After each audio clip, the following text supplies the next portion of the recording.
Couple of beautiful questions. The first question is, how do I celebrate Diwali as per Vedas? Yeah, Diwali is a festival which is made by human beings. Diwali is not a festival made by Paramatma. As you would probably be aware that Diwali is celebrated on the occasion of, when Sri Ram returned from Sri Lanka after winning the war. Sri Ram brought back Sita Mata and they came back to Ayodhya. And for welcoming Sri Ram during those time, people celebrated by lighting diyas in the home and then decorating the entire city by diyas. Diyas means light lamps which are lit by ghee or sarson ka tel.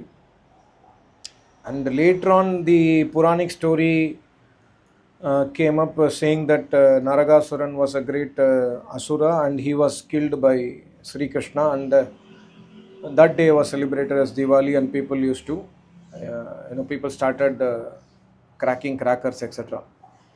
So, how do we celebrate Diwali as per Vedas? Yeah, first of all, Diwali is not a Vedic festival because in Vedas there is no festival. Vedas Paramatma says for Sukh, Shanti, for everything you must do yajna. Ayu yajna kalpantam. When you have a birthday, do yajna. When you have a death day, do yajna. Death day in the sense when you want to remember somebody who has passed away, 1 year is over, 2 years over. Those day also do yajna. So when you want to celebrate success, do yajna. When you want to pray for something special, do yajna. When you want to do cultivation, do yajna. When you want to do harvesting, do yajna. So the only festival Paramatma mentions in the Vedas is do yajna, pray to Paramatma by Ishwar Pratana, Stuti, Upasana, etc. And also put ahutis in the burning fire. So how do we celebrate Diwali? Although it's a man-made festival, we can celebrate Diwali in the remembrance of Sri Ram. That's not a problem. But when we celebrate Diwali, certain things which we should never do. Number one, I have done this pap in my childhood. I was not aware, but I have done this sin of cracking crackers. Cracking crackers on Diwali is a very, very big sin. It creates a lot of pollution to the environment and it destroys our nature. It reduces our lifespan. It creates panic in the other animals, so we must not do that, and it will disturb our nature also, and the rainwater will get polluted. So we must try to avoid to crack crackers, number one, in Diwali. And number two, during the time of Diwali, my acharya always says, keep diya which is made from ghee, or the lamp should be lit by ghee or by sarson ka tel. And when somebody sees that diya, it gives benefit to the eyesight. And we must try to avoid all other fancy lights, high magnitude and high intensity lights, etc., LED lights, etc. We must try to avoid those days in Diwali times especially. And do we need to wear new pant, new shirt, new dress, etc.? Yeah, if you are feeling happy, see, chitta prasadanam says Yoga Sutra. Try to make your chitta happy. So if you are feeling happy by buying a new dress and wearing it, it's okay, not a problem. But don't forget to do Agnihotra. At least chant 10 times, 11 times Gayatri Mantra and put ahutis in the burning fire. Like Om. The Gayatri Mantra chanting must be like this, and then we must put Swaha like this. Like now, I have already lit the fire here. I finished my Agnihotra, but you can do like this. Om Bhur Bhuvah Swaha Tatsaviturvarenyam Bhargo Devasya Dhimahi Dhiyo Yo Nah Prachodhayat Swaha. Then you can put some samagri also, and then 11 times, 12 times after doing Gayatri Homa, then you can finish the Homa by chanting Purnahati. Om Sarvam Vai Purnang Swaha. Om Sarvam Vai Purnam Swaha. Om Sarvam Vai Purnam Swaha. So this is the best way and easy way and simple way to celebrate Diwali. Of course, you can make prasad. If you make some sweets at home, then you can also put ahutis by chanting. If you know Svishtakrit Ahuti, you can chant that mantra and put the sweet. Otherwise, you can chant Gayatri mantra and put sweet in the Homakunda. This is okay. But do not fire crackers, do not pollute our environment in the Diwali time. And also, when you celebrate more, when you are, celebrating Diwali very in a fast pace, like you are chit chatting, going to friends' house, time pass, seeing many, television and movies, etc. After that, anyway, we have to come back to our life. So you don't need to have a one day so special that you forget everything, you can forget Paramatma, and then you are happy, and the next day you are again sad. So anyway, we must understand the reality of life and try to live a balanced life.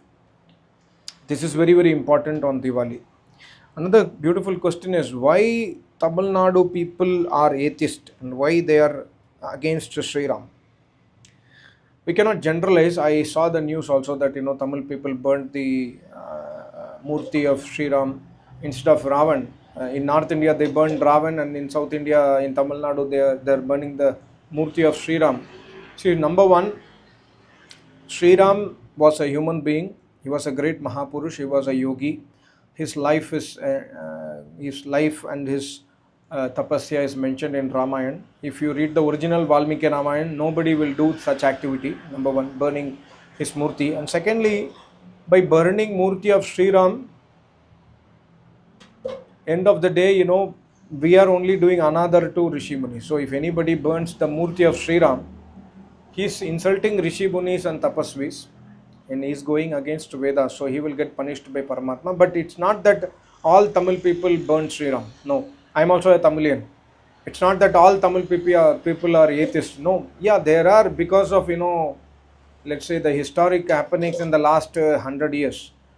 There are many rulers or many ministers in Tamil Nadu. Even today, the government which is ruling Tamil Nadu is a atheist government. So they don't like, especially they don't like the Hindu way of worshipping God. They support Muslims and Christians. So it's just a political thing.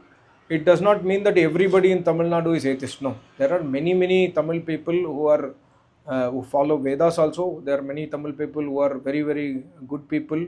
They respect Sri Ram, they respect Ramayana, they respect Mahabharata, they respect Sri Krishna. There are many people, but we cannot generalize that all Tamil people are atheists. No. And secondly, what should we do if somebody is burning Sri Ram Murti? Let him burn.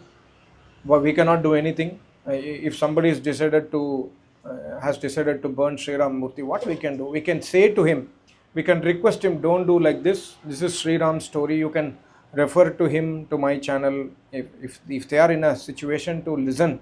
Otherwise, it's okay. You don't need to go and fight with them, because fighting anyway will spoil your vritti only. So there is no need to go and fight with them, and all those things. It's a waste of time. If somebody is trying to burn Murti of Sri Ram, you can try to explain. If they are not in a position to listen, then it's okay. Keep it cool and come to your home and then relax. Next question is from a Muslim brother. Very, very beautiful question. He says, sir, you have told that Paramatma Pralaya mein bhi Jivatma ki raksha karta hai. I have listened this statement from your Acharya's channel. So please tell me, as per you, this is a question from Muslim brother. As per you, if Jivatma is eternal and Jivatma cannot be destroyed, Jivatma is never born, even Paramatma cannot create Jivatma and Paramatma cannot destroy Jivatma, then what is the meaning of Pralaya mein raksha karta hai? Why we need raksha in the Pralaya time? Very, very beautiful question. Maybe intention of the person asking is a kutarka, but it's a very important thing which we must understand. प्रलय में रक्षा करता है कि मतलब क्या? What is the meaning of Paramatma protecting Jivatma in Pralaya?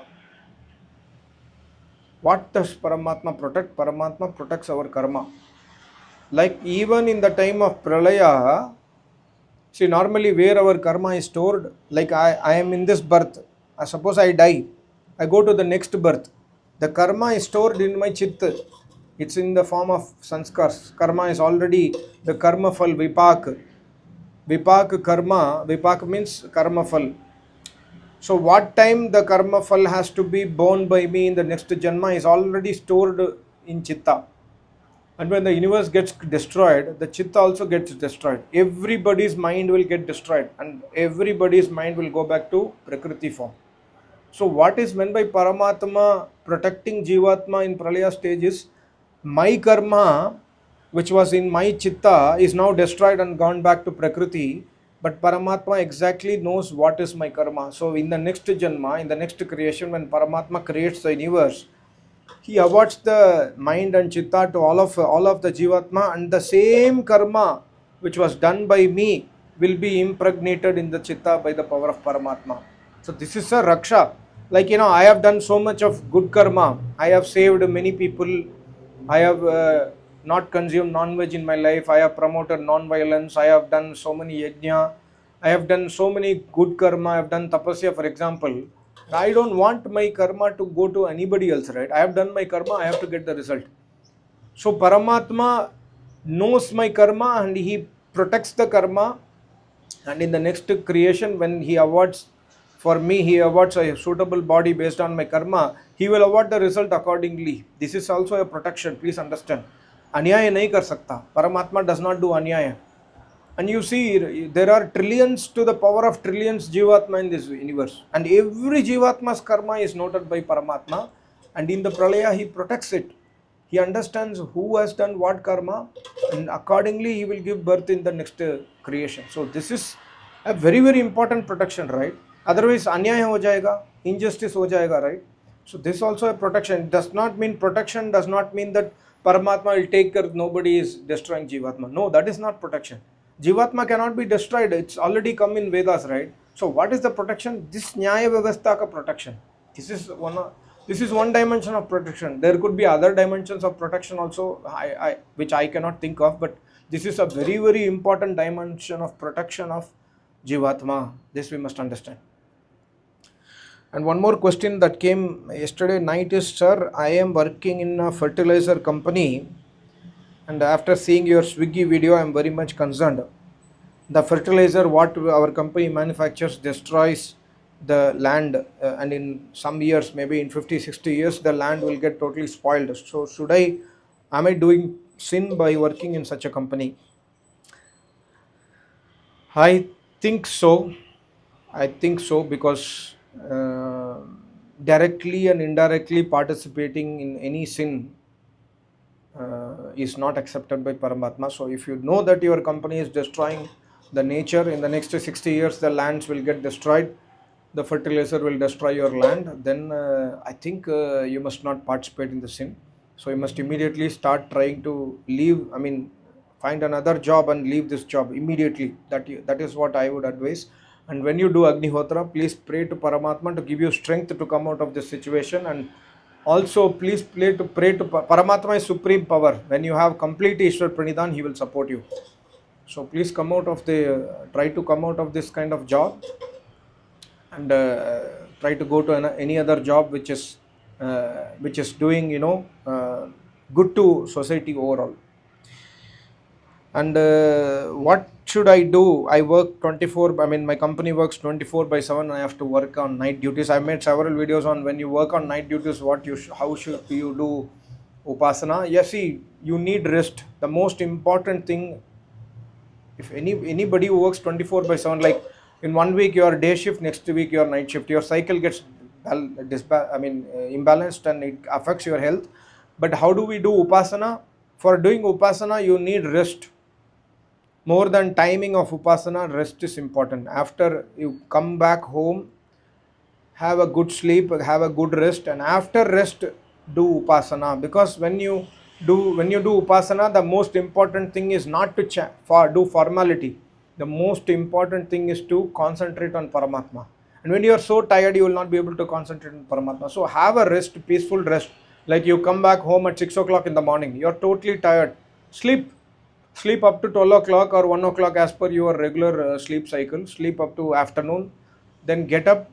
When you are fresh, then do upasana, then do homa and dhyan for some time, and then have your breakfast or lunch or whatever it is, and then go prepare for your night shift. And in you go to night shift at 9 o'clock in the night, you have time. 7 o'clock you can do Agnihotra again. and you can do dhyana, and you can do pranayama and light asana and go to work. So even if it is your shift is changing, you cannot leave upasana, but does not mean that you will have to do upasana without sleep. No, if you do upasana without sleep, you will not be able to focus on the purpose of upasana. You will not be able to achieve the purpose of upasana. So that's very, very important. I hope you understood. Thank you so much. Namaste. Om.